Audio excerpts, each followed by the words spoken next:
जय जय श्री कृष्ण चैतन्य नित्यानंद, जय अद्वैत चंद्र जय गौर भक्त वृंद।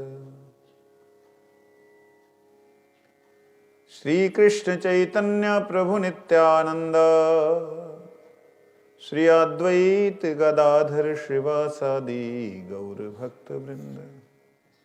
हरे कृष्ण कृष्ण कृष्ण हरे हरे, हरे राम राम राम हरे हरे। बजाने वाला झुनझुना ले लो।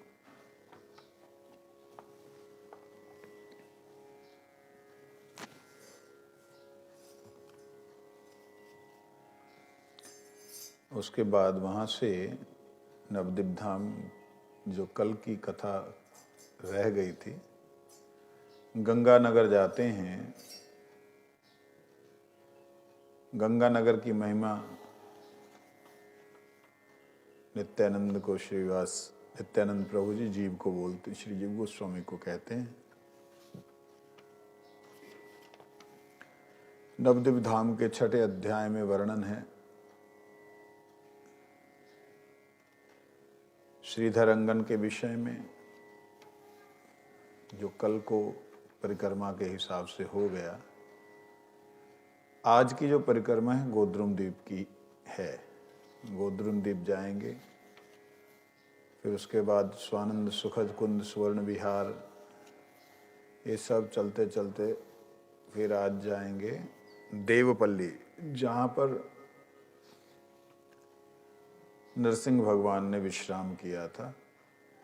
ये सब कीर्तन के रूप में है, इसकी व्याख्या करने को तो समय नहीं मिलता है, क्योंकि वो सारा दिन ही ऐसे लीला में चले जाते हैं। मतलब सारा दिन ही भक्त लोग मठ से बाहर रहते हैं, तो सारा सुनने को सुविधा होती है। लेकिन पौने घंटे के अंदर, 45 मिनट के अंदर सब कुछ सुन लेना, सुना देना वो संभव नहीं है। गंगानगर बोल करके एक नवद्वीप धाम के अंदर जगह है, जहाँ गंगादास पंडित जो हैं उनका घर है।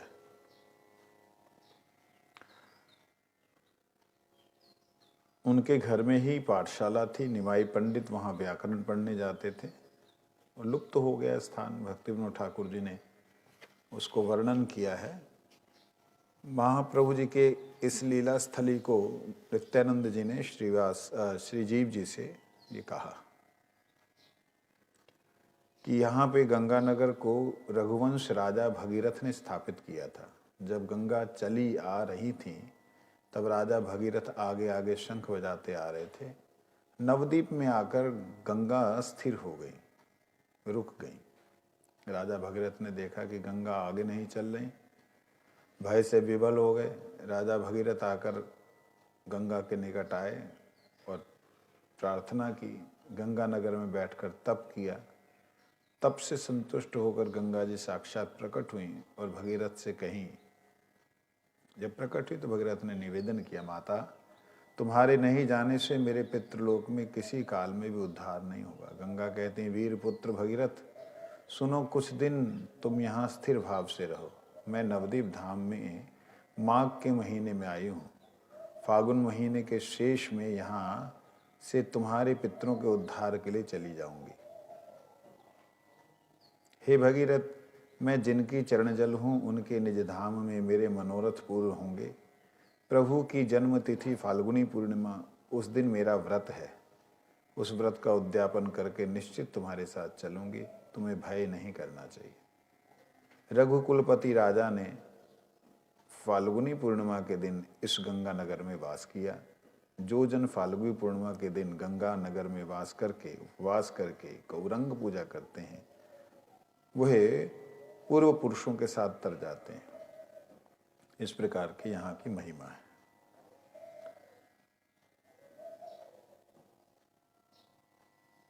कई लोगों को ऐसा विश्वास नहीं होता है कि ऐसा भी कभी हुआ है कहते गौड़ियों ने अपनी अपनी जो है कथाएं बना करके लिख दी हैं। सारे तीर्थ देखो तो वहीं पे जाके अटके हुए हैं, सारे तीर्थ वहीं पे दिखाई देते हैं, ऐसा बोलते हैं। लेकिन ये भगीरथ जी के साथ एक बार नहीं हुआ है, कई जगह पे भगीरथ जी के साथ में हुआ है कि आ रहे हैं और गंगा वहाँ रुक गई। किस लिए रुक गई? अब गंगा भगीरथ गौर पूर्णिमा, कहाँ गौर पूर्णिमा कलयुग में, कहाँ गंगा जी अवतीर्ण हुई सतयुग के समय, तो वो कुछ एक बात युक्ति युक्त लगती नहीं है। लेकिन गंगा जी भगवान श्री कृष्ण के चरणों से प्रकट हुई हैं, इसलिए जानती हैं कि भगवान कृष्ण कब आते हैं, कौन कौन सा अवतार होता है। गंगा जी के तट पर अगर कोई भगवत अवतार हुआ है तो सतयुग के समय हुए हैं, मगर कलयुग में केवल चैतन्य महाप्रभु का अवतार हुआ है। सरयू के तट पर राम जी, यमुना के तट पर कृष्ण भगवान और गंगा के तट पर स्वयं चैतन्य महाप्रभु, इस प्रकार से। तो यहाँ पर ये लीला है। उसके बाद है शरडांगा। शूर राजा गण के राजत्व काल में गौड़ की राजधानी शोरडांगा शरडांगा के नाम से कही जाती थी। इस शरडांगा में शबर क्षेत्र भी है। काला पहाड़ के अत्याचार से श्री क्षेत्र से श्री जगन्नाथ जी की मूर्ति लाकर शबर क्षेत्र में स्थापित हुई थी। इस स्थान पर जगन्नाथ देव शबर गण की कृपा करने के लिए विराजमान है, इसलिए यह स्थान अभिन्न पुरुषोत्तम धाम है। एक प्राचीन मंदिर में जगन्नाथ बलदेव सुभद्रा विराजमान है। ये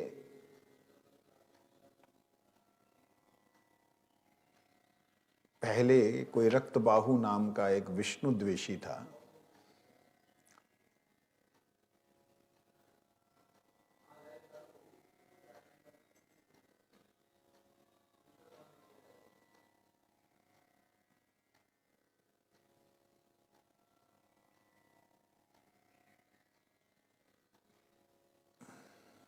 श्री जीवीर बलेन पचन, ओहे देखो शरडांगा पूर्व दर्शन। श्री शरडांगा नाम अति मनोहर, जगन्नाथ वैसे यथा लैया शबर। पूर्वे जवे रक्त बाहु दौरत्य करिला, दैता सहित प्रभु हेथाए आइला। श्री पुरुषोत्तम समय धाम है, नित्य जगन्नाथ स्थिति तथा निश्चय। अब यहाँ पर एक प्रश्न आ जाता है। यहाँ लिख रहे हैं कि काला पहाड़ के अत्याचार से जगन्नाथ जी की मूर्ति, जगन्नाथ बलदेव सुभद्रा, वो नवदीप धाम में आई, ऐसा वर्णन करे। तो वहां पे फिर क्या रहा? वहां पे तो कुछ रहा ही नहीं। फिर काला पहाड़ कौन था? काला पहाड़ वो जो औरंगजेब का जो एक साथी हुआ, ब्राह्मण के घर में उसका कहते हैं लालन पालन हुआ था, लेकिन बहुत जबरदस्त वो ताकतवर आदमी था, जिसके नाम से ही लोग भाग जाते थे। काला पहाड़ आ गया, काला पहाड़ आ गया बोल के। जैसे कोई व्यक्ति, अब तो मर गया बेचारा बिन लादेन, उसके नाम से जैसे कांपती थी अमेरिका, तब कांपता था, ऐसे इसके नाम से जो है लोग सब डरते थे काला पहाड़ के। ये श्री मूर्तियों को खंडित कर देता, मंदिरों को तोड़ देता। तो इस प्रकार से जगन्नाथ देव भी श्री क्षेत्र जगन्नाथपुरी से यहाँ पे आके शबरों के साथ, शबर मतलब भगवान के जो सेवा करने वाले निम्न जाति के लोग। अब क्या करोगे निम्न जाति के लोग? हमारे यहाँ जाति प्रथा ने सत्यानाश किया। थी जाति प्रथा, ऐसा नहीं था। रावण होने से भी रावण के हाथ से नहीं खाना, ब्राह्मण होने पर भी। अगर वो आचरण गंदा है तो वो पूजनीय नहीं है। और शूद्र होने पर भी अगर उसका आचरण अच्छा है तो भगवान उसके कंधों पे विराजमान होकर चलते हैं। आज भी जगन्नाथ देव शबर जाति जो उनके जो दैतापति हैं वो उनकी सेवा करते हैं, स्नान यात्रा से लेकर के रथ यात्रा तक। तो इस प्रकार से हाँ, तो वो सेवा करते हैं। सेवा का मतलब भगवान को जब स्नान कराया जाता है तो कहते हैं भगवान को बुखार हो जाता है। बुखार बुखूर कुछ नहीं होता, क्योंकि जब स्नान करते हैं तो भगवान का एक सिस्टम है। जगन्नाथ जी को जो श्रृंगार किया जाता है वो कपड़ों का श्रृंगार होता है, मतलब लकड़ी अंदर स्वरूप है, उसके ऊपर कपड़ों से चंदन के साथ में उनका वो स्वरूप बनता है पूरा। तो जब चंदन के साथ बनता है, स्नान कराते हैं, वो भीग जाता है, तो उसको खोल करके उसको चढ़ाया जाता है, इसलिए इतना समय लगता है। और वो चंदन और कर्पूर का जो जल आप लोग को मिलता है वो वही प्रसाद है। तो उसको बीमार बोल करके ठाकुर जी को 15 दिन तक रेस्ट मिलती है, उसके बाद में फिर इस प्रकार से ये निम्न जाति के लोग, हालांकि वो लोग, उन लोगों का आहार भी शुद्ध नहीं है, लेकिन ठीक है, जगन्नाथ जी की इच्छा है, उनसे सेवा लेने की लेते हैं। यहाँ तक कि पंडों का आहार भी शुद्ध नहीं है,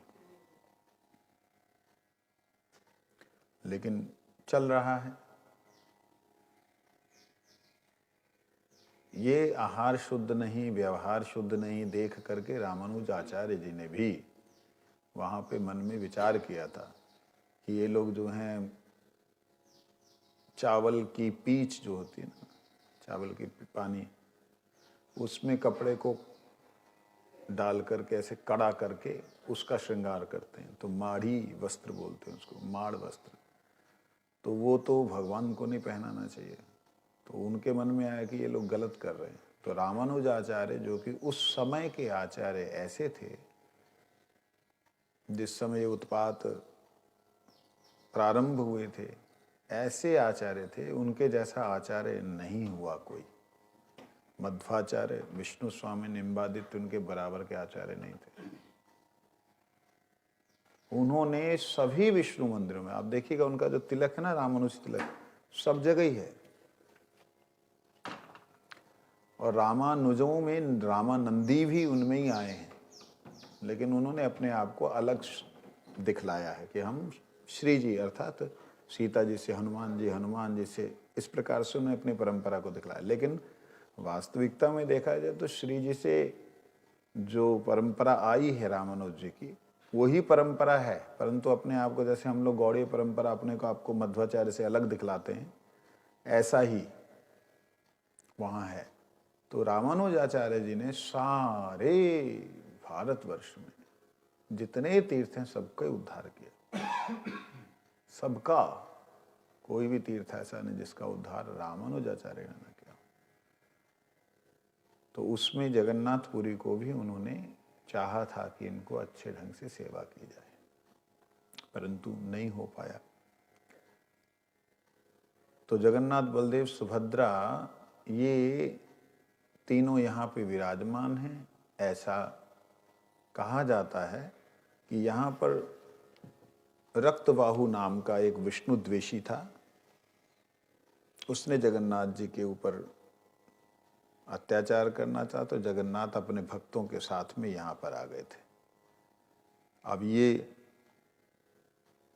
जो सुनते आए हैं उसको मानने के अलावा कोई तर्क नहीं है, परंतु अगर हम देखें तो वो ऐसा समझा जा सकता है, ऐसा सुनने में भी आया था कि उन्होंने जगन्नाथ जी के जो विग्रह थे, हमारे जगन्नाथ जी के 14 वर्षों बाद, 14 वर्ष ना,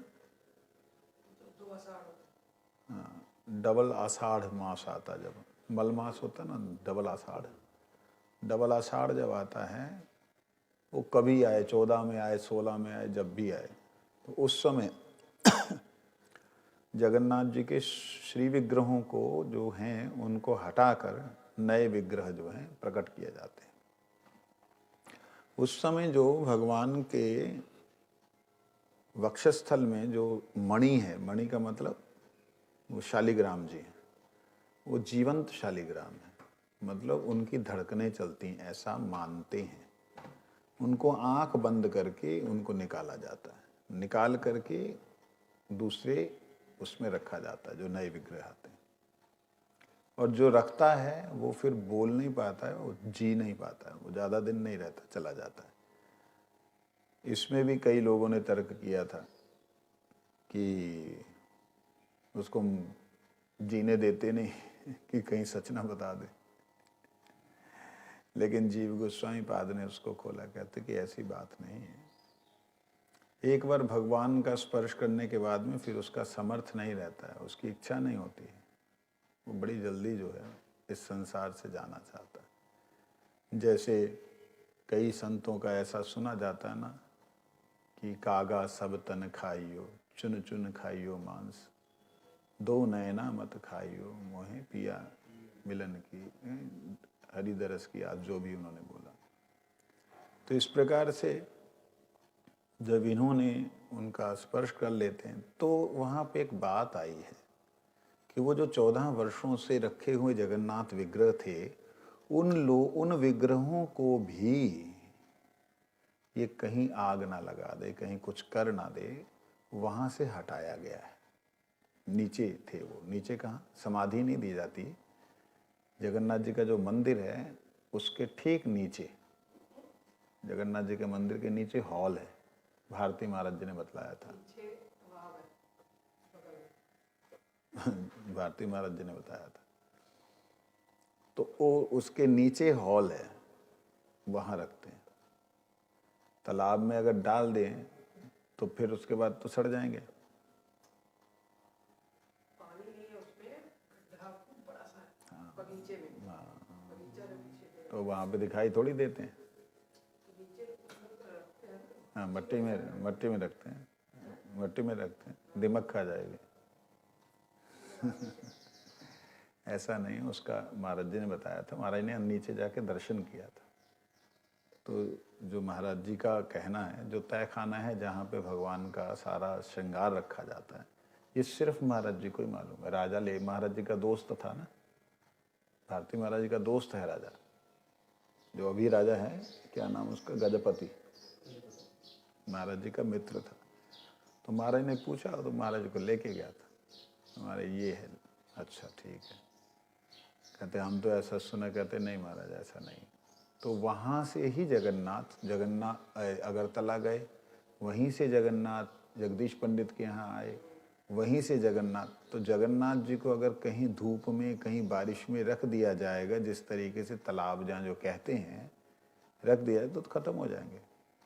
तो वो जगन्नाथों को वहाँ से, क्योंकि ये क्वेश्चन आज नहीं तो कल कोई और भी कर सकता है, इसलिए मैं इसका जवाब दे रहा हूँ कि वहाँ से यहाँ कैसे आ गए, और वहाँ शून्य हो गया क्या? शून्य नहीं हुआ। लेकिन वहाँ से यहाँ आने का कौन से विग्रह आए? वही विग्रह आए जो नवकलेवर होके चुके थे, उनको भी ले आया गया। जो मूल विग्रह थे उनको वहीं पे दूसरी जगह छुपा दिया गया। और उस काला पहाड़ ने, गालियाँ जितनी देने का दिल करता है, एक मंदिर नहीं, पूरी जगन्नाथ के अंदर बहुत सारे मंदिरों को तोड़ा। क्योंकि कई मंदिर जो हैं जगन्नाथपुरी में, जगन्नाथ जी के नाम से बहुत मंदिर हैं। जब नवकलेवर होता था तो उन मंदिरों में प्राचीन विग्रह जाने शुरू हो चुके थे पहले, कि भाई इनको नीचे रखते हैं, उससे बढ़िया है कि कहीं सेवित हो जाए। तो ऐसे मंदिर बहुत जगहों पे बने हुए हैं और सब जगह रथ यात्रा होती है। तो उन सब मंदिरों को उन्होंने तोड़ा था। उस समय की बात है कि वहाँ से दैताओं के अपने दासों के साथ में यहाँ पर आ गए थे।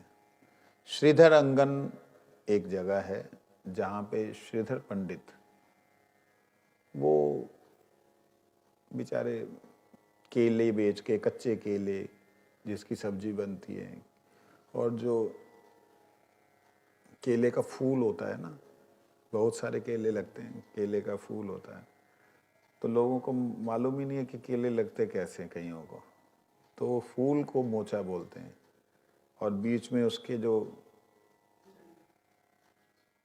केले के पेड़ का जो रॉड होती है, अंदर जो मेन जो डंडा होता है ट्यूबलाइट की तरह होता है, उसको थोड़ बोलते हैं, थोड़।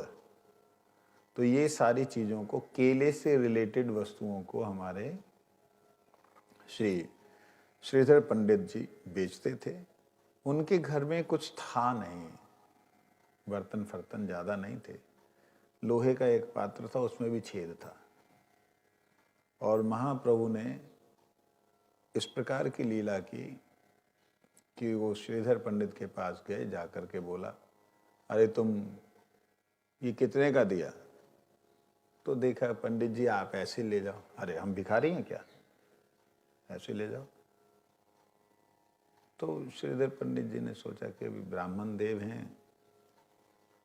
ये तो कुछ भी दे दीजिए आप, ऐसे कैसे, तुम अपना मूल्य बताओ। तब श्रीधर जी ने जो अपने मन में सोचा कि भाई चलो कम से कम जो है 4 आने जा, 1 पैसा जा, 1 आना तो होना ही चाहिए। अब 1 आना जो है ना, 1 आना बहुत मांग रहे हो तुम तो।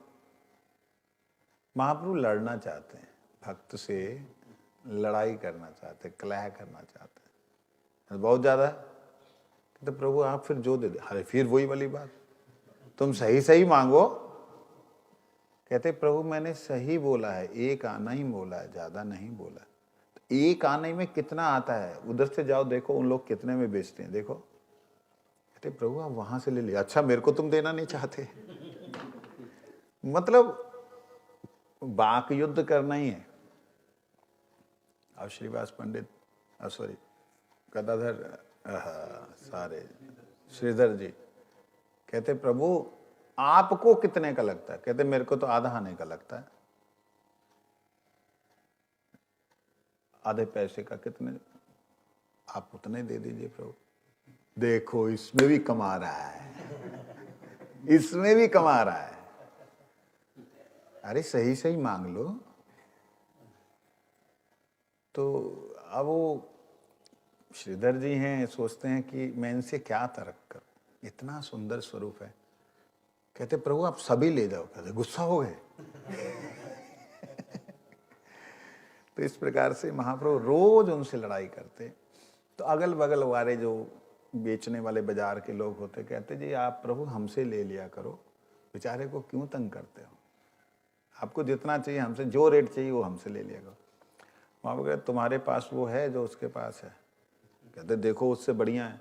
कहते जिस दिन तुम्हारी समझ में आ गया कि तुम्हारा बढ़िया या उसका बढ़िया, उसी दिन आके लूंगा। इस प्रकार से महाप्रभु रोज कलह करते, रोज कलह करते। एक दिन महाप्रभु बड़े अपने भाव में, अष्टप्रहरिया भाव में एकदम नृत्य कर रहे हैं, कीर्तन कर रहे हैं। एक एक भक्त को महाप्रभु बुला करके जिस जिसके जो इष्ट देव हैं उनका दर्शन दे रहे हैं। श्रीवास को बुलाया, एकदम श्रीवास दर्शन कर रहे हैं, साक्षात नरसिंह भगवान। साष्टांग लेट गए, पूजा की, नरसिंह पूजा की। फिर कहते जाओ मुरारी को बुलाओ।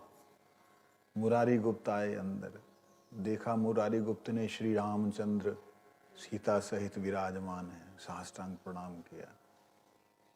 इस प्रकार से एक एक भक्त को दर्शन दे रहे हैं। तो श्रीवास को, श्रीधर को बुलाओ।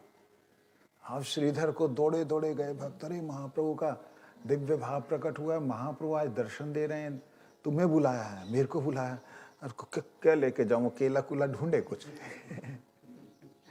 ले करके वो पहुंचे कि भाई चाहिए होगा, थोड़ केला और मोचा ले करके पहुंचे। जैसे ही पहुंचे, साष्टांग देख करके प्रणाम किया और प्रभु, और वहां प्रभु ने दर्शन दिया, अत्यंत सुंदर दर्शन। और देख करके गोपाल को, कृष्ण को देख करके श्रीधर से बोलते हैं मांग तू आज मांग ले, जो चाहता है मांग ले। कृष्ण के रूप में दर्शन हुआ। जो चाहिए मांग ले। तो वो कहते हैं प्रभु आप बस इतनी ही कृपा करें कि जब भी मेरे को आप इस जगत में आए और मैं आपके साथ में आऊं और आप हमेशा मेरे साथ ऐसे ही युद्ध करें, ऐसे ही लड़ाई करें, बस आपका यही प्रेम मेरे को नित्य निरंतर चाहिए। इस प्रकार महाप्रभु की लीला है। और ये श्रीवास अंगन में इस प्रकार लीला की। आज गोद्रुम द्वीप इस वक्त परिक्रमा पहुंच गई होगी। गोद्रुम द्वीप आज परिक्रमा पहुंच गई होगी।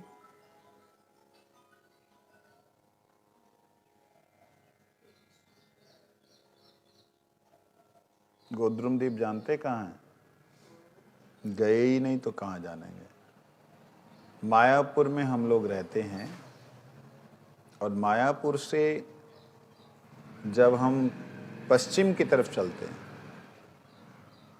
तो दाहिनी तरफ गंगा जी हैं और बाईं तरफ यमुना स्वरूप कहते हैं, कोई जलंगी कहते हैं, कोई सरस्वती सरस्वती नाम नहीं है उनका, जलंगी कहते हैं, कोई सरस्वती कहते हैं, कोई यमुना। यमुना कहाँ है? कल ही हमने पढ़ा था। कल क्या पढ़ा था?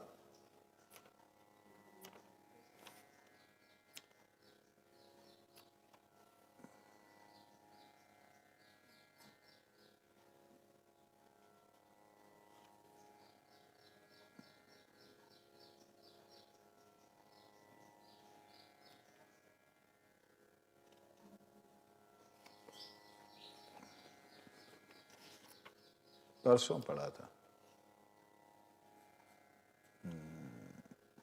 कि किस प्रकार से गंगा और यमुना के बीच में मेरा स्थान है।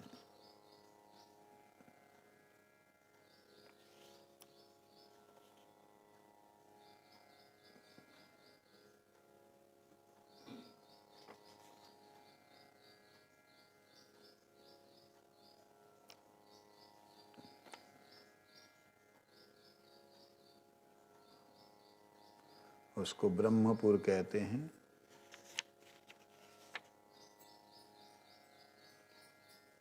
ये हम लोगों ने पढ़ा था।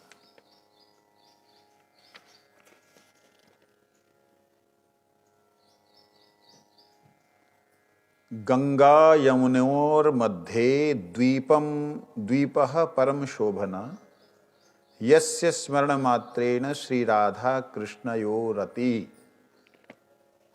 आपके लिए पढ़ना पड़ा दोबारा। मानते नहीं ना भक्त लोग, हमारे जो बड़म परम भक्त लोग हैं वो लोग मानते नहीं। इसमें लिखा है देखो, गंगा यमुनयोर मध्ये द्वीपः परम शोभना। गंगा और यमुना के बीच में मध्य भाग में परम शोभायमान श्री नवदीप धाम विराजित है। उक्त धाम के स्मरण मात्र से ही मानव श्री राधा कृष्ण में रति उदय हो जाती है। ये अनंत संहिता के द्वितीय अंश के तृतीय अध्याय में पार्वती को महादेव जी कहते हैं।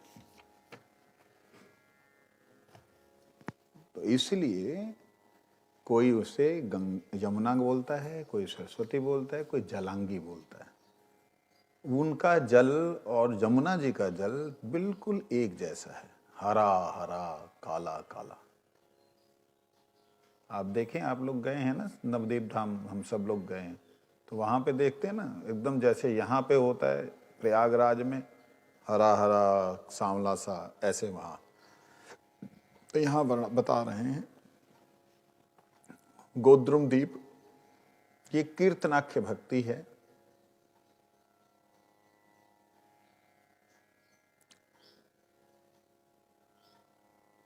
कहते हैं गोद्रुम द्वीप नाम होने का कारण यह है कि जब श्री कृष्ण ने इंद्र पूजा बंद करके श्री गोवर्धन पूजा प्रवर्तन की, तब देवराज इंद्र ने कुपित होकर ब्रजवासियों का विनाश करने हेतु 7 दिन तक विद्युत झाड़ सहित हाथी की सूंड के समान मोटी धार की वर्षा की। श्री कृष्ण ने गोवर्धन धारण पूर्वक ब्रजवासियों की रक्षा करते हुए इंद्र का गर्भ चूर्ण किया था।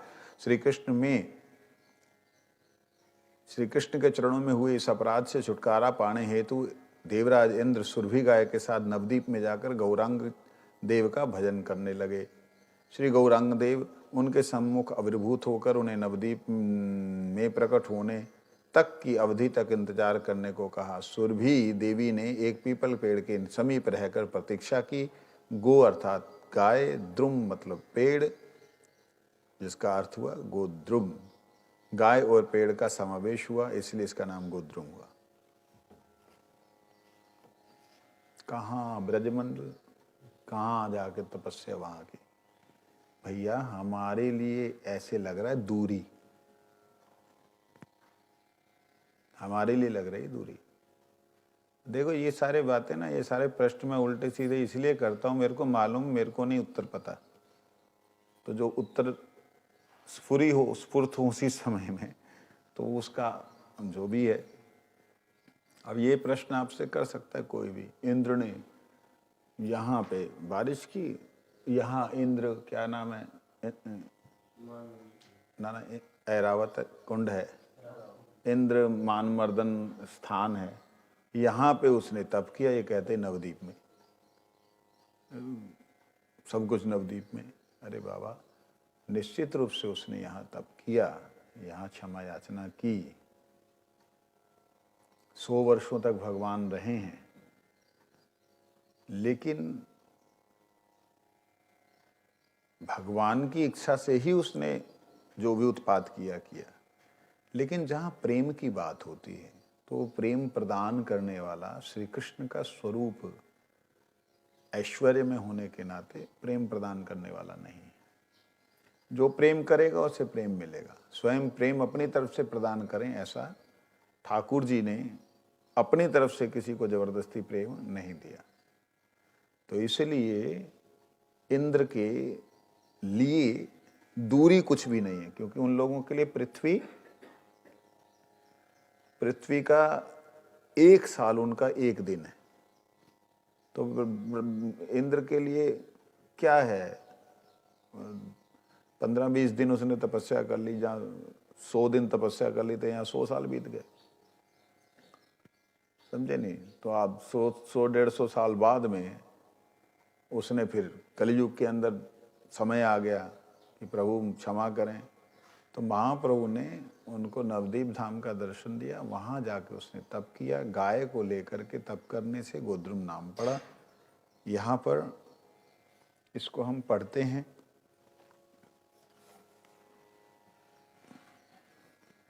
बुक है, यहाँ ले लो।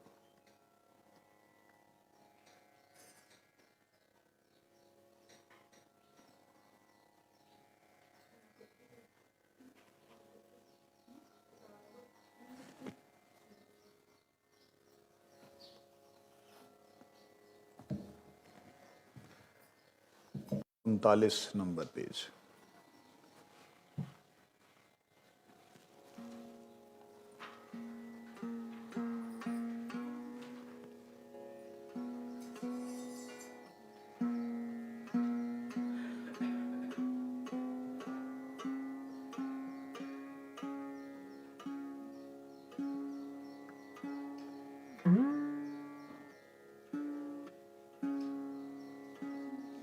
स्वतंत्र ईश्वर निताई तबे,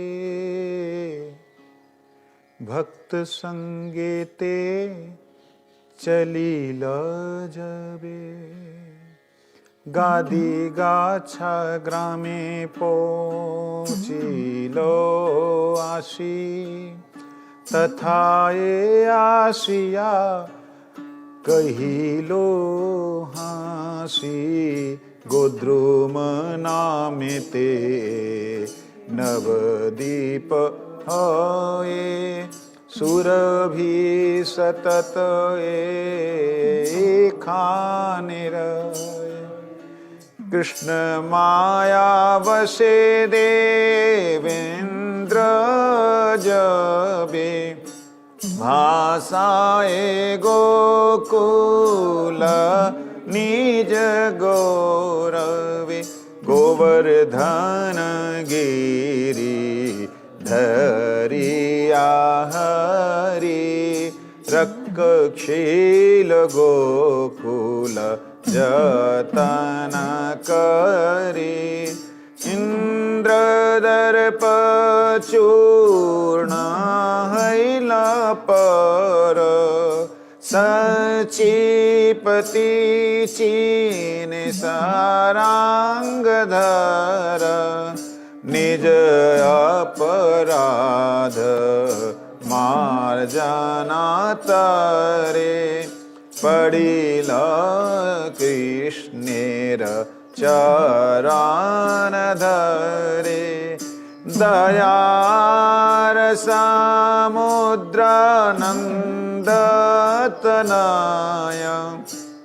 क्षामील इंद्रेर रहिलय भये तथापि इंद्रेरा रहिला भये सुरभि निकटे तखन कये कृष्ण लीला मुई बूझिते नारी अपराध मम हैलो भारी।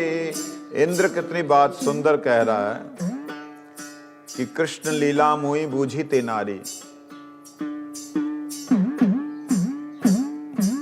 कृष्ण की लीला मैं नहीं समझ पाया। क्यों? कृष्ण की लीला कैसी है? माखन चोरी करना, सीना चोरी करना है?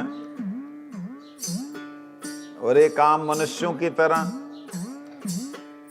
छेड़ागानी करना।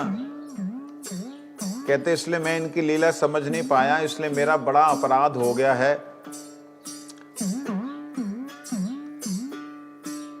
सुने कलीते ब्रजेन्द्र सुत करीबे नदिया लीला अद्भुत पाछे से समय मोहित हवे अपराधी पुनः रोइबे तुमी तो सुरभि सकली जानो करहे खान तुम्हारा विधान। हे माँ, हे सुरभि मैया, मैंने सुना है नदिया में श्री चैतन्य कृष्ण ही कोई लीला करेंगे, सुना है।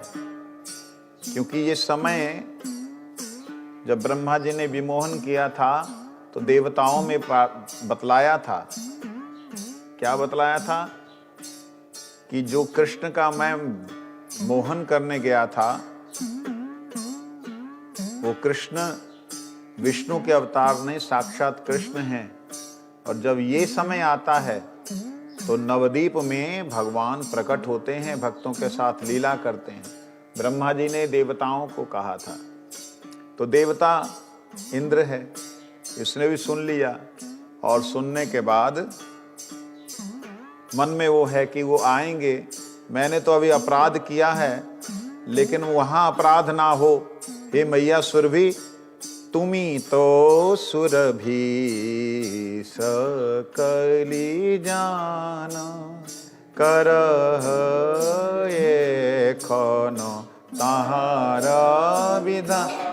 हे मैया, तुम तो सब कुछ जानती हो, इसलिए आप विधान करो। क्या क्या सिस्टम बनाओगी मेरे पे जो कृपा हो। सुरभि बलीला चलो जाई नवदीप धामे भजी निमाई देवेंद्र सुरभि हेतायासी गौरांग भजना करिलवसी गौरांग भजन सहज अति सहजतार फल वितति गौरांग बलिया क्रंद्र न करे गौरांग दर्शन है सत्वरे किवा परूप रूप लवनी देखिला गौरांग प्रतिमा खाने आध आध हासी वरद रूप प्रेमे गाद गाद रसेर कूप हासिया बालेन ठाकुर मोर जानिनु वासना आमित तोर अल्प दीन आछे प्रकट काल नदी अनागरे देखी भाल से लीला समाये सेवी बे मोरे माया जाल यार ना धरे तोरे एतो बोली प्रभु आदृशाय सुरभि सुंदरी तथाय राय अश्वत्थ निकटे रहीला देवी निरंतर गौराचरण सेवी गोद्रुम दीप हैला नाम है थाय पूराय भकत काम है थाय पूरे भकत काम। तो गंगा जी के तट के उत्तर में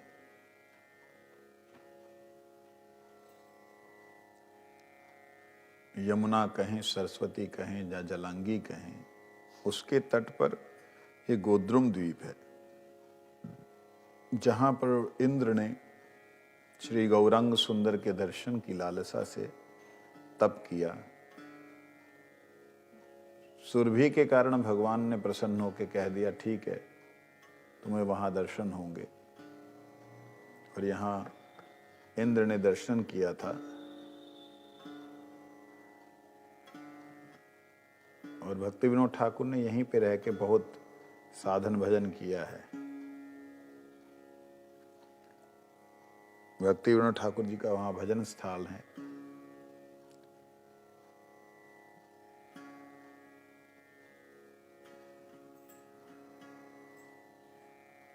आइए आगे स्वानंद सुखद कुंज, जहां भक्ति विनोद ठाकुर जी ने ग्रंथों की रचना की है और यहीं से बैठ करके भक्ति विनोद ठाकुर जी ने ये भजन कुटी में बैठ करके भक्ति विनोद ठाकुर जी ने मायापुर धाम का दर्शन किया था। और बहुत वहाँ पे अब उनकी वस्तुएं जो कि प्रयोग में लेते थे वो वस्तुएं थी, धीरे धीरे सब चोरी कर ली लोगों ने मतलब हम जैसे लोगों ने चोरी की। हमारे परम पूज्यपाद एक दामोदर गोस्वामी महाराज जी थे, परम गुरु जी के शिष्य, वहाँ से घड़ी ले आए थे। तो ऐसे करके जिसको जो मिला वो लोग ले आए। अभी भी वहाँ पे एक पंखा है जो कैरोसिन तेल से चलता है।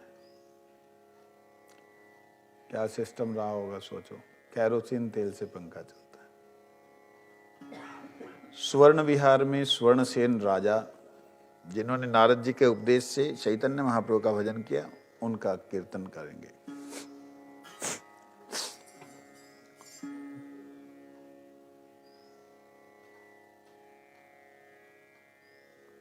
सत्ययुगे स्थाने छिलो राजा सबे जाने, श्री सुवर्ण सेन तारना। बहुकाल राज्य कैला, परे ते वार्धक हैला, तबे कब तभु नाहे कारसे ते विश्राम। विषय आविष्ट चित्त, किसे वृद्धि है वित्त, ए चिंता करे नरवर। की जानी की भाग्यवशे, श्री नारद तथा ऐसे, राजा तारे पूछिलो विस्तार। राजा तारे पूछिलो विस्तार। नारदेर दया हैलो, तत्वोपदेश कैलो, राजा रे तो लैलो निर्जने। नारद कहे न राय, वृथा तब दिन जाए, अर्थ चिंता करी मने मने। अर्थ चिंता करी मने मने।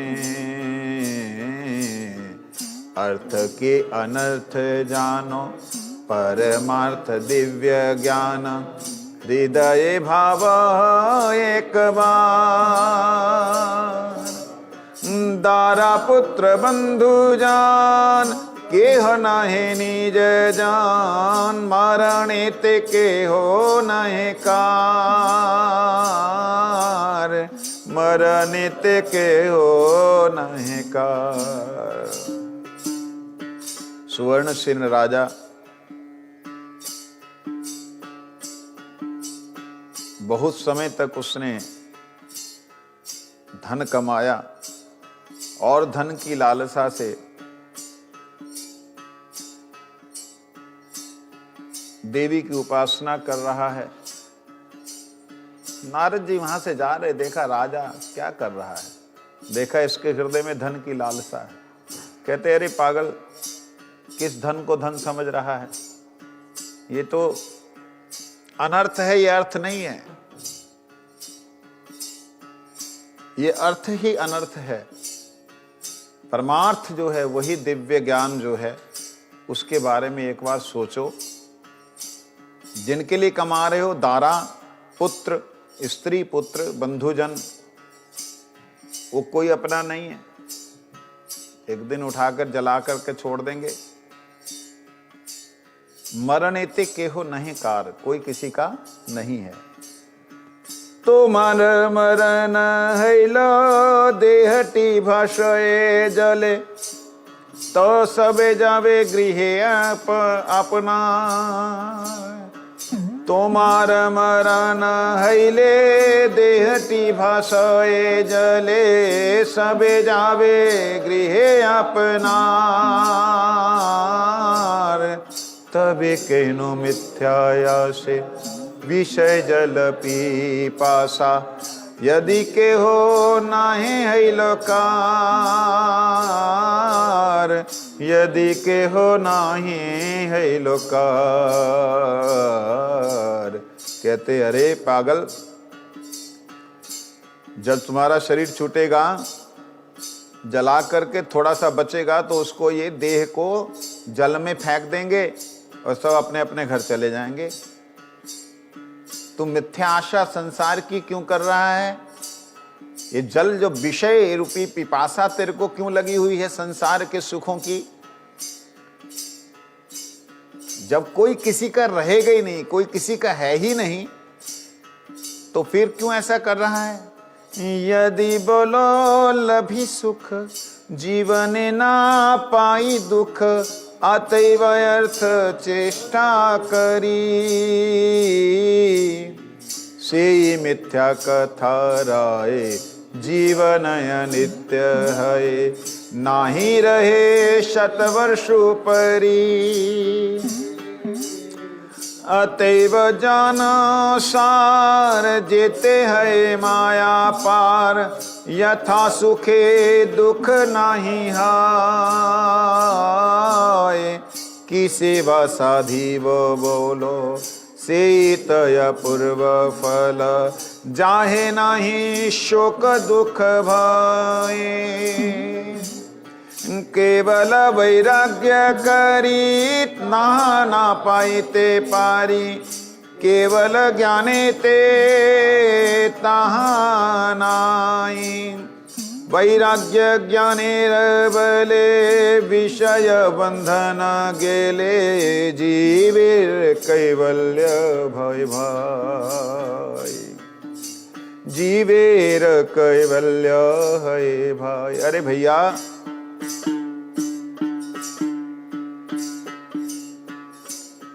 अगर तुम कहो वैराग्य के साथ तुम पालोगे, वो परम सुख नहीं मिलेगा। और ज्ञान में भी नहीं मिलेगा।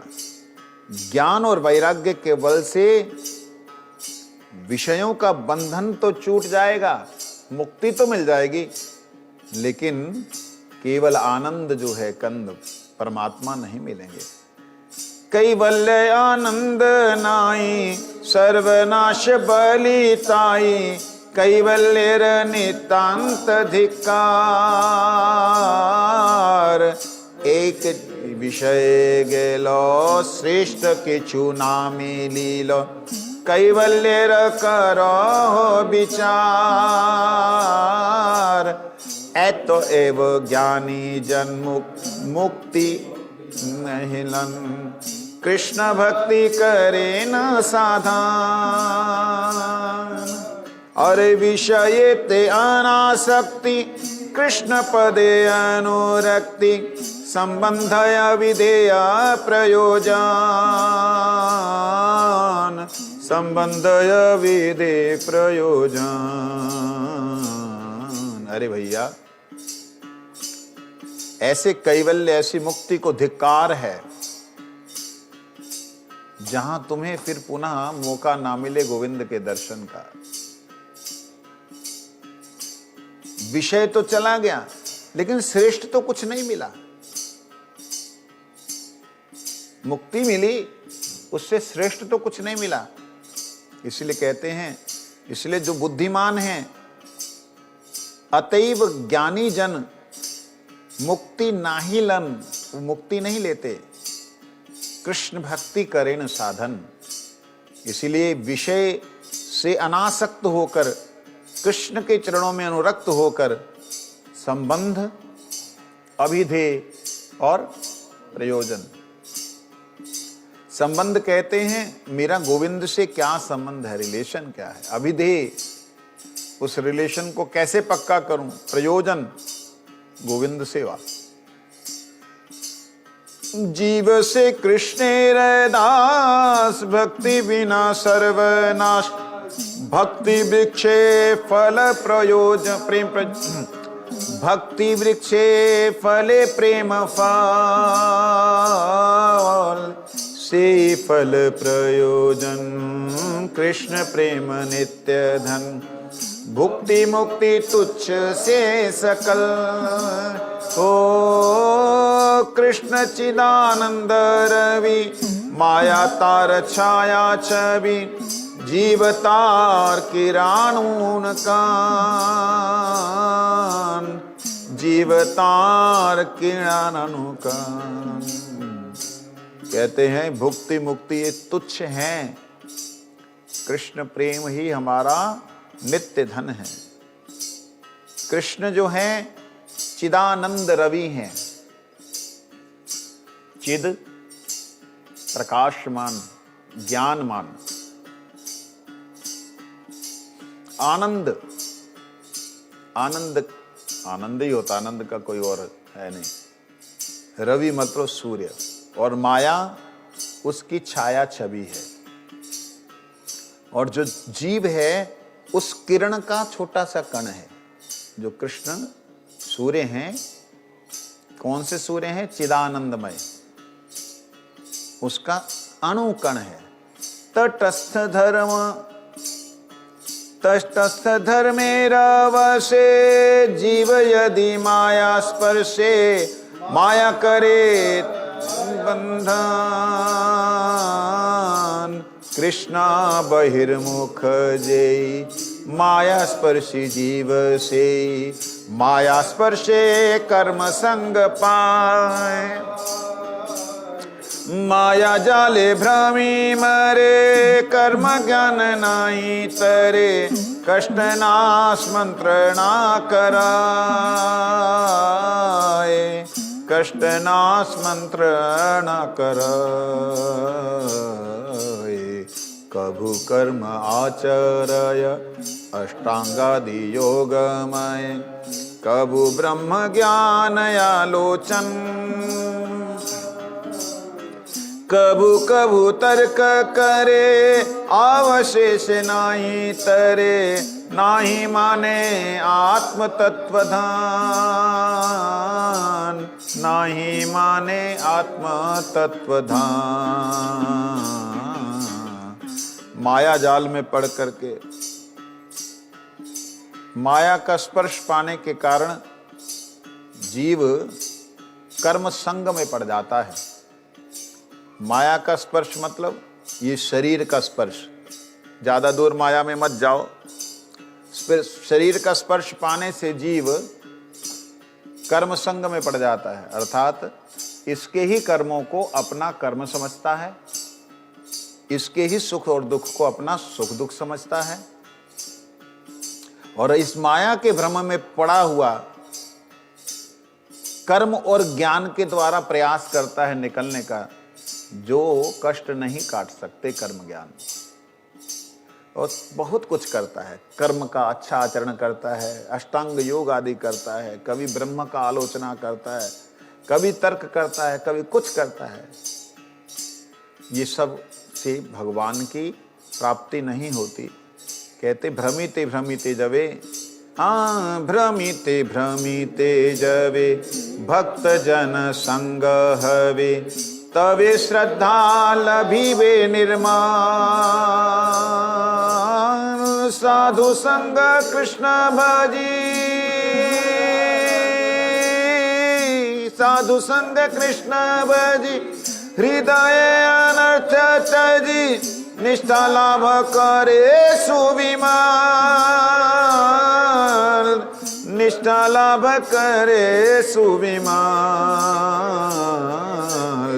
भजिते भजिते तवे से निष्ठा रुचि हवे क्रमे रुचि हईवे आसक्ति।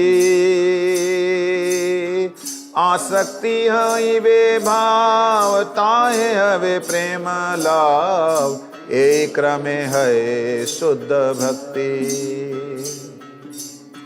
श्रवण कीर्तन मति सेवा कृष्ण अर्चन नति दास्य सख्य आत्म निवेदन।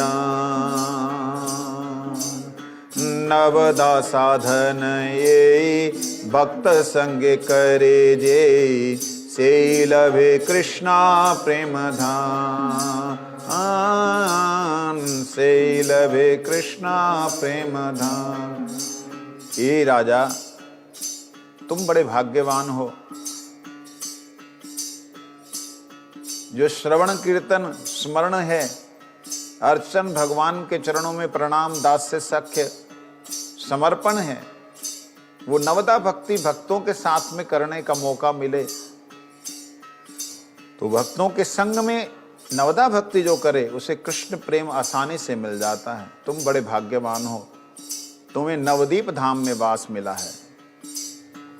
तुम्ही राजा भाग्यवान नवदीपे तव स्थान धामे वासे तव भाग्योदय। साधु संगे श्रद्धा पे कृष्ण नाम गुण गे प्रेम सूर्य कराओ उदय, प्रेम सूर्य कराओ उदय। धन्य कलि आगमन हेथा कृष्ण लय गने, श्री गौरंग लीला प्रकाशिवे। जेई गौर नाम लवे ताते कृष्ण कृपा हवे, ब्रजवासे तो करीबे, ब्रजवासे तो करीबे।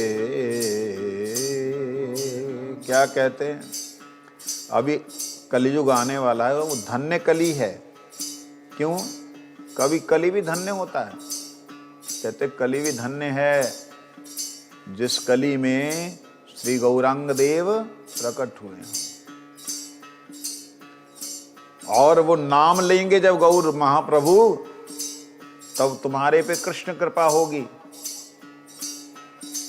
जो गौरंग महाप्रभु का नाम लेता है उस पे किसकी कृपा होती है? क्यों भाई? गौरंग महाप्रभु की कृपा क्यों नहीं बोला? कृष्ण कृपा क्यों बोला है? तो फिर गौरंग कृपा बोल देना, कृष्ण कृपा क्यों बोला? उसका कारण कृष्ण देखते हैं गुण और दोष, गौर नहीं देखे कोई गुण दोष। जो भी आवे गौर पार लगावे, लेते हैं आगोश, अपने आगोश में ले लेते हैं। कौन? वही गौर सुंदर श्री राधा जी के भाव में है ना, तो दया ही दया है। इसीलिए हैं कृष्ण ही, हैं कृष्ण ही। इसलिए जेई गौर नाम लवे ताते कृष्ण कृपा हवे, ब्रजवास से तो करीबे, ब्रजवास से तो करी, उसी को ब्रजवास मिलेगा। ब्रजवास का मतलब जहां हम बैठे हैं वो ब्रज तो है ही है, नवदीप भी ब्रज ही है। गौर ब्रज बने भेद ना करीबो, गौर ब्रज बने भेद ना भाविबो। गौर महाप्रभु का और ब्रजबन दोनों में कोई भेद नहीं है, ये ज्ञान हो जाएगा। गौर नाम ना लइया सद्य कृष्ण भजे गिया,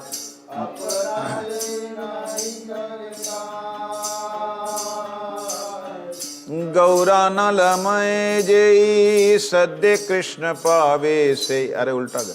गौर नाम ना लइया सद्य कृष्ण भज गिया, से कृष्ण बहु काले पाए। कहते जो महाप्रभु का नाम नहीं लेते हैं वो बहुत कृष्ण का नाम लेते हैं, उनको बड़ी जल्दी भगवान कृष्ण नहीं मिलते।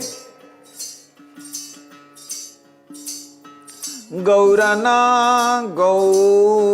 गौराना मलय जय सद्य कृष्ण पाए, से अपराध नाही रहता। बलिते बलिते मुनि आधर्य हये आमानी, नाचिते लागिला गौर बोली। गौर हरि बोलो धरी, बिना बल गौर हरि कबे से आसीवे धन्य कली। गौरा गौरा गौरा गौरा गौरा गौरा गौरा गौरा गौरा गौरा गौरा गौरा गौरा गौरा गौरा हे गौरा गौरा गौरा हे गौरा हरि गौरा हरि गौरा हरि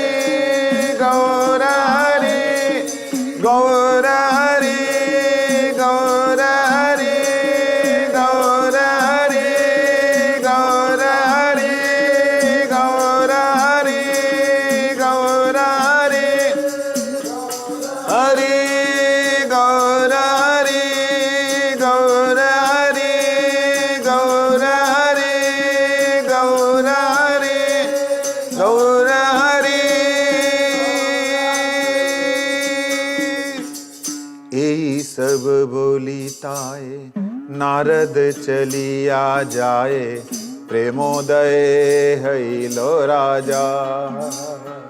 गौरांग बलिया नाचे, साधु है ते प्रेम याचे, विषय वासना गुचेता। ये सुन करके राजा साधुओं के पास जाके प्रार्थना करता है। उसकी सारी विषय वासना संसार की गुच मतलब खत्म हो गई। निद्रा काले नटवर देखे गौर गदाधर, सपार्षदे ताहार अंगने।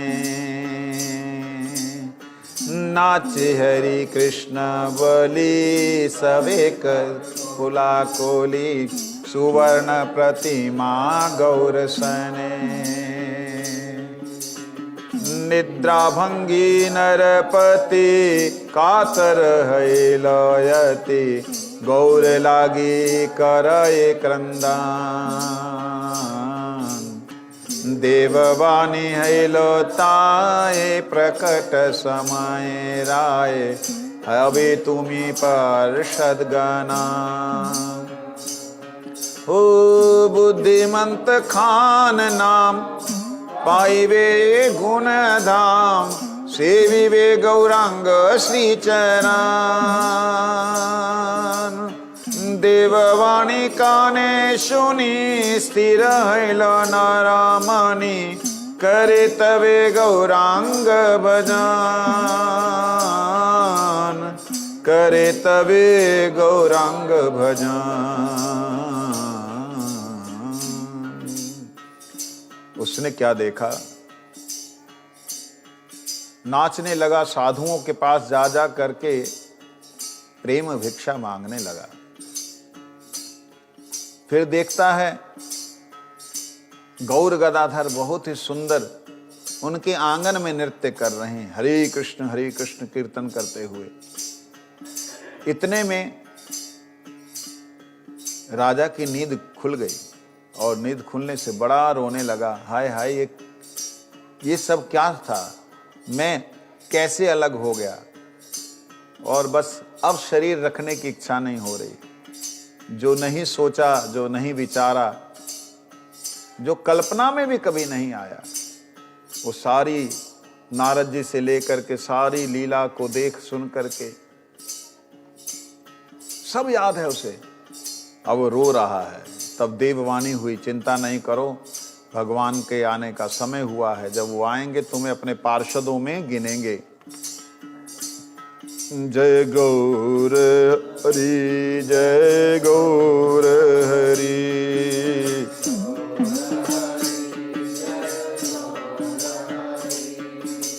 गौर हरि, जय गौर हरि। 49 पेज। गौर हरि, गौर हरि, जय गौर हरि।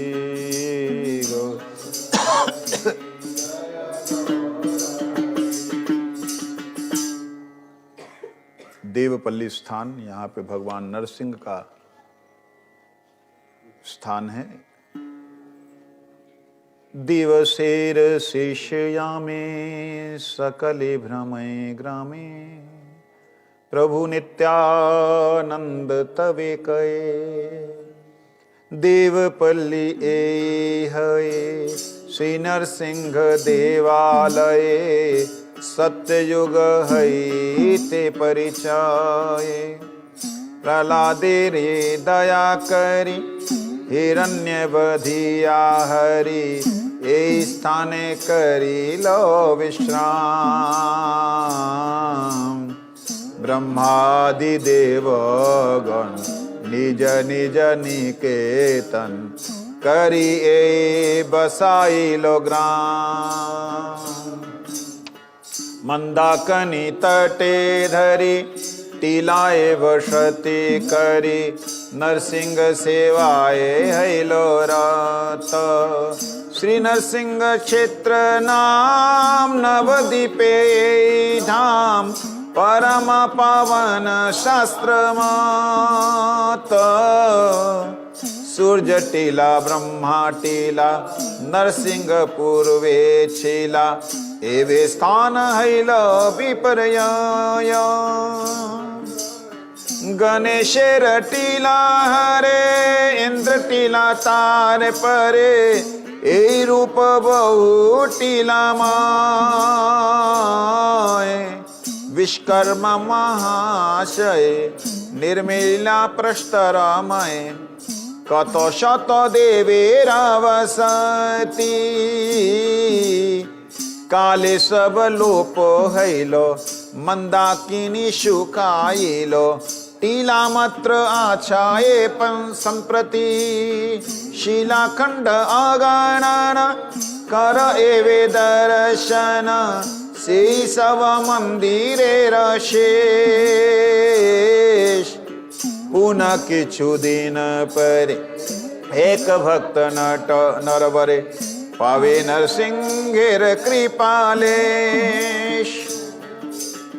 बृहद मंदिर करी बसाइबे नर हरि पुनः सेवा करिबे प्रकाश नवदीप परिक्रमा तार एक ए सीमा 16 क्रोश मध्य ए बास 16 क्रोश मध्य ए बास। कहते हैं यहाँ पे किसी समय में गंगा जी बहती थी। ये सरस्वती जी के इस साइड में मतलब यमुना जी के इस साइड में है, लेकिन यहाँ कभी कभी किसी समय में सतयुग के समय में गंगा जी थी। और नरसिंह देव जब हिरण्यकश्यप को वध किया, मारने के बाद जब यहाँ आए, यहाँ भगवान ने विश्राम किया, तो देवता लोग भी आकर के यहाँ भगवान की सेवा के लिए विश्राम किए। जब भगवान विश्राम के मतलब लंबा विश्राम कर लिया, तो विश्वकर्मा ने उस वक्त उनका स्थान बना दिया और सभी देवताओं के लिए स्थान बनाए। लेकिन हजारों लाखों साल पहले की बात है, तो भूकंप इत्यादि आया, सब इधर तहस नहस हो गया, गंगा जी इधर से उधर चली गई, वो सब बहुत कुछ हुआ। कहते फिर भी यहाँ पे आज भी शिलाखंड बहुत सारे ऐसे टुकड़े दिखाई देते हैं जिससे अनुमान आपको लग सकता है कि हाँ भी ये कभी किसी समय में कोई नगर था। इसके बाद हरिहर क्षेत्र में जाते हैं, उसका भी आज दर्शन कर ही लेते हैं, क्योंकि आज की फिर लीला पूरी हो जाएगी। अलकानंदार पूर्व पारे हरिहर क्षेत्र गंडक घाधारे श्री मूर्ति प्रकाश वे काले सुंदर कानन शोभिवे भाले अलका पश्चिमे देख हो काशी शैवा शाक्त सेवे मुक्ति दासी शैवा शाक्त सेवे मुक्ति। देखिए यहाँ बोल रहे अलकानंदार पूर्व पारे। अलकानंदा कौन है? गंगा जी। उनके पूर्व पार में हरिहर क्षेत्र है। ये जो क्षेत्र दिखाई दे रहा है इसका नाम क्या है? हरिहर। श्री मूर्ति प्रकाश हुई किसी समय में, भगवान हरिहर दोनों यहाँ कभी किसी समय में प्रकाशित हुए। और इस अलका के पश्चिम भाग में देखो, वहां शैव शाक्त, शैव शिव जी के भक्त, शाक्त देवी के भक्त, ये दोनों ही मुक्ति की सेवा करते हैं, मतलब मुक्ति को चाहते हैं, मोक्ष चाहते हैं। इसीलिए इसका नाम क्या है? वाराणसी। वाराणसी हते ए धाम पर हे थाए धूर्ज जटी ए नाक धर गौर गौर बोली सदाई नाचे, गौर गौर बोली सदाई नाचे, निज जन गौर भक्ति जाचे, सहस्त्र वर्ष काशी ते वसी, लभे से मुक्ति ज्ञान ते न्यासी, ताना हेथाए चरण ठेली, नाचन भक्त गौरांग बोली, निर्यान समय एखाने जीव, कारणे गौर बोली तारे न शिव, महावाराणसी ए धाम होए, जीवेर मीणे नाही कभये, जीवेर मीणे नाही कभये। कहते वाराणसी में तो लोग शिव और शक्ति की उपासना करते हैं, लेकिन यहाँ धूर्य जटी, धूर्य जटी मतलब जटाओं जूठ युक्त पिनाक धरी, हाथ में पिनाक धनुष है जिनके हाथ में, और वो गौरांग महाप्रभु का नाम ले लेकर के नृत्य कर रहे हैं। कौन? शिव जी। और अपने जनों से महाप्रभु की भक्ति मांग रहे हैं। निज जने गौर भक्ति याचे, सहस्त्र वर्ष काशी ते बसी। गौर गौर बोली सदाई नाचे, हमेशा नाचते हैं। अपने लोगों से गौर भक्ति, महाप्रभु की भक्ति दे दो। कहते हैं क्या भक्ति मांग रहे हैं, हम तो आपके भक्त हैं। तो कहते हैं हजारों साल काशी में रहने से मुक्ति पाता है कोई सन्यासी, जिस हजारों साल कहाँ रहने पे? काशी में, वाराणसी में रहने पर मुक्ति पाता है। कहते यहाँ पर उस मुक्ति को ठुकरा देते हैं भक्त लोग। हेथाए चरणे ठेली, पैरों से ठुकरा देते, नहीं चाहिए। और भक्त लोग महाप्रभु का नाम लेके नृत्य करते रहते हैं। और ये इसीलिए महावाराणसी है, वो वाराणसी है, ये महावाराणसी है। यहाँ पे जीव को किसी भी तरीके का मरने का भय नहीं है। वांछा कल्पतरु कृपा सिंधु नाम पावन वैष्णवभ्यो नमो नमः। हरिहराय नमः, कृष्ण यादवाय नमः, यादवाय माधव।